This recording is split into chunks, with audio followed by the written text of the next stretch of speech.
Et puis notre plateau avec comme invité Brian Lambeau. Brian est coach de sport, mais aussi coach mental et coach professionnel. L'histoire de Brian, il a dormi pendant 4 ans dans la forêt. Brian, vous êtes impressionné par le rugbyman sud-africain, vous les connaissez aussi? Oui. Et dans cette matière, ils sont très bons, je le disais. Oui, c'est la culture de la gagne aussi. Hein. Comme je vous disais tout au début de l'émission, c'est un travail qui se fait en amont. C'est un système de pensée qu'il faut avoir, un système de fonctionnement, une façon d'être sur le terrain. Et vous, votre travail consiste en quoi aussi? Comment ça se passe? Mon travail, il consiste simplement à créer des champions. Donc, pour ça, moi, j'ai développé une méthode qui s'appelle la méthode Lambeau, où j'amène le sportif à travailler avec toutes les parties de son cerveau, dont le cerveau gauche, le cerveau droit et le cerveau central, la partie limbique, qui est la partie de survie. Vous voyez, par exemple, quand vous êtes face à un animal... Vous prenez, par exemple, si vous travaillez avec du sport co, vous prenez tout le monde ensemble ou bien un par un? Non, je fais les deux. Je vais travailler individuellement avec les joueurs pour voir déjà les capacités intrinsèques de chaque joueur.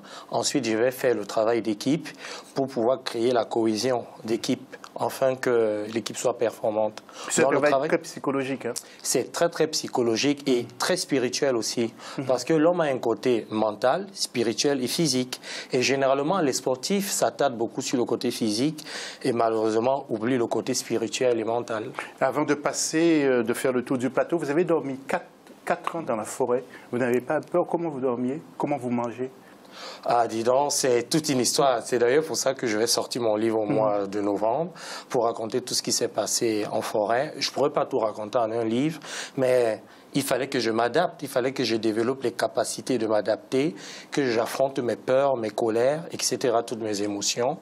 Donc, ça a été un travail de quête de sens qui m'a pris 4 ans, mais je suis sorti de là grandi.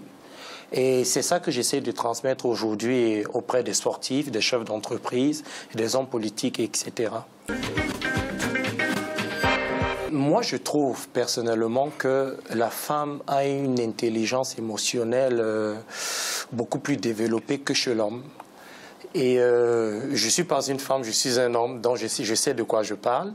J'ai toujours considéré que l'homme a le pouvoir, mais la femme a beaucoup de puissance.